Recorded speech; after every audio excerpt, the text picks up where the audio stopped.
دەرچووی زانکۆی گەشەپێدانی مرۆییم بەشی کارگەڕیکار و ئێستا بازرگانیەکەم لە کوردستان و لە عێراق و دوجار توانیمە کە هەلیکاریش بۆ چەند کەسێک بڕەخسێنم. من زۆر پێم ناخۆش بوو ئەسڵەن لەم بەشە ناوم هاتۆ، حەزمە کرد لە بەشی یاسا ناوم بهاتێت، بەڵام ئێستا سوپاسگوزارم کە لێرە ناوم هاتۆتۆ، لەبەر ئەوەی ئێستا من توانیومان لە ڕێگەی ئەم خوێندنەمەوە و لە ڕێگەی ئەو مامۆستا بەڕێزانە کە فێری ئەو شتانیان کردم،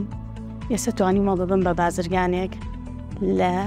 گەرمیان و لە کوردستان و لە عێراقیش، و تا ئێستش چەندین داوەتی دەرۆمان بۆ هاتۆتۆ، هەر بە هۆکاری ئیشەکەمانەوە، نەک بە هۆکاری ئەوەی کە خۆمان ئەوە بین، خۆمان ئەوە نەبووین. ئێمە ئەو مامۆستا بەڕێزانە ئێمەیان پێگەیان و ئەم زانکۆ ئێمەیان پێگەیان. کارگێڕی کارم تەواو کرد، پێم خۆش نەبوو ڕاستی کە کارگێڕی کار تەواوکەم، بەڵام دوجار دوای تەواوکردنی زانکۆم زانیم کە وەزنی کارگێڕی کار چەندێکە.